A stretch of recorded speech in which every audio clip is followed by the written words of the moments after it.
What I've uncovered in this video is rather shocking. It's a little bit scary too, I have to admit. What you're watching right now is a live stream from a Hong Kong citizen, from a Hearthstone gamer that's too afraid to show his own face. He's too afraid to show his own face for fear that the Chinese government might come in and take him away. Let that sink in a moment.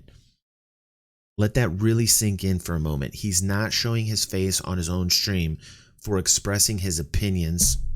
He's worried that people will literally come into his house, take him away, and arrest him for things that he believes in. Stick around and listen to the story of a Chinese company called Tencent. After seeing Activision Blizzard's two-faced reaction to the American and Chinese people, I was really sickened. I'm talking about Activision Blizzard's deceptive PR damage control to protect their profits after the Blitzchung Hearthstone event. Now, many of you know that story already, and those who don't know about it can click the card to catch up. But to summarize, a Hong Kong Hearthstone player by the name of Blitzchung used a streamed Hearthstone tournament to cry out, "Liberate Hong Kong." Now, Blitzchung used what he thought was his only moment to be heard by the world to deliver what he thought a very important message, and I agree with that message. Some say it wasn't the correct format or forum to speak out on. I understand that. But if a large communist country shot tear gas at you every day, tried to censor your speech, and you did what Blitzchung did, you'd be called a revolutionary hero here in America. Just ask Paul Revere. Some others say that of course Activision Blizzard is going to worry about its bottom line, its profit. I get that too. It doesn't want to lose its largest market, China, and that makes sense as a businessman. I get that. But when I saw how Activision Blizzard had two drastically different responses to both the American and Chinese people, I started to think about a company that goes global and what they say in order to protect those profits. And in short, you can see on the left-hand side is the democratic way of dealing with their problem as a company, and on the right is their communist way of dealing with keeping profits as a company. Blitzchung's individual behavior did not represent Blizzard or Hearthstone esports, which was very stupidly worded by Activision Blizzard, because essentially that made them look like they were protecting profits at the expense of democracy, that they were pro-communist. Because of that statement, they could have worded that completely different. Doesn't matter, because now I'm looking at the official Blizzard Chinese Twitter account here, and in short, the statement amounts to a very strongly worded disapproval of Blitzchung's actions. Very strongly worded, and the caster's actions as well. Them stating their own political views, so they're stating their political views on the right hand side, while they're condemning Blitzchung's ability to speak out for his country and the oppression that he's dealing with, and then concluding stating this: "We shall, as we always have, resolutely uphold our country's honor." Wait a second. Wait a second. "We shall, as we always have, resolutely uphold our country's honor." That's quite a statement coming from an American company. I began to think to myself, like, how far does China spread into America's gaming industry? And the answer I found was shocking. I'm not just talking about Chinese companies investing into American companies. That draws up a whole bunch of interesting arguments, by the way. I could do a whole video on that, but I'm not. I'm talking about the very government of China using a Chinese company as a capitalistic cloak to make it appear to us that it's business as usual, when it is most certainly not. Normally, I don't like to bring politics into gaming, but in cases like these, even gaming, which many of us use as an outlet to escape the problems of the world, isn't safe from things like espionage and communism. Ladies and gentlemen, let me introduce you to Tencent. How long has it been?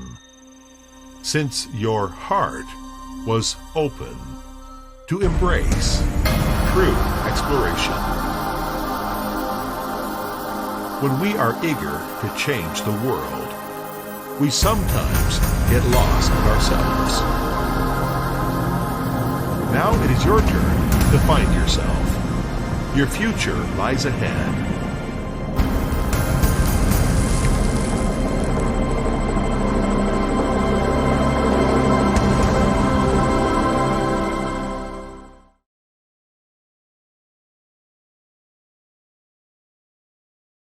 Not many people know about Tencent, one of China's biggest multinational conglomerate holding companies, a large investing juggernaut that continues to just invest in other companies throughout the world, whose subsidiaries specialize in various internet-related services and products.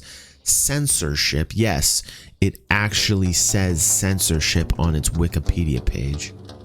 Entertainment, artificial intelligence, that's not scary at all, and technology both in China and globally. Tencent is the world's 6th largest internet companies by revenue. It's pretty crazy that when you look at this, Tencent has nearly 300 investments in their portfolio. The gaming industry is just the tip of the iceberg for their investments. This is just focusing on the gaming companies in America that they have invested in, and in some instances own, like Riot Games coming in with $400 million initially in 2011, buying a 93% stake, boom, acquiring the next 7%, owning Riot. They literally own Riot and League of Legends. They came in, they had the opportunity to invest in Epic Games, makers of Fortnite. 40% stake, $330 million. This is a Chinese company, and wait till you see who's running it. It's craziness. Bluehole, they own 11.5% with rumors just to completely acquire them. There are rumors that Tencent just wants to come in and completely acquire Bluehole. Ubisoft, 5% stake. Some of these numbers, they don't sound like it's a lot of money, but when you consider this most recent drama to be unfolded with Activision Blizzard and them owning a 5% stake, well, some of you say, well, it's only 5%. But if you look at what Activision Blizzard is worth at $36.9 billion with a B dollars, and you do the math at 5% of $36.9 billion, I think you're somewhere around 1.6, 1.7, maybe 1.8 billion dollars. But now you have to say to yourself, why are you so worried? Why are you so worried, the games? Well, Ma Ha-tung, also known as Pony Ma, is a Chinese business magnate, investor, politician, and philanthropist. When you go to his Wikipedia page, there's this really interesting part right here. Come down to politics. And this gentleman, who is the CEO of Tencent, according to the official Tencent website, is a deputy to the 5th Shenzhen Municipal People's Congress and serves in the 12th National People's Congress. The National People's Congress is the highest organ of state power and national legislature of the People's Republic of China, with 2,900 members in 2018. It is the largest parliamentary body in the world. The National People's Congress meets in full session for roughly 2 weeks each year. Conflict of interest much? Yeah. Pretty crazy. You have somebody who's an elected official into the Chinese Congress, who is the CEO of a Chinese company that is buying up American companies faster than you can imagine.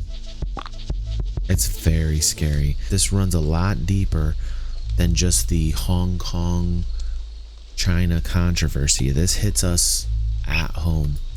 And I'd love to hear what your comments are down below. This is Tencent. This is the company buying up all your favorite American companies in the gaming world, and I'm sure many other types of American companies as well. Thank you for your time. I hope you enjoyed this video. I hope it kind of makes you think about maybe something a little bit deeper going on. And I would love to see what you guys have to say. Thank you, everyone. And I will see you on the next vid.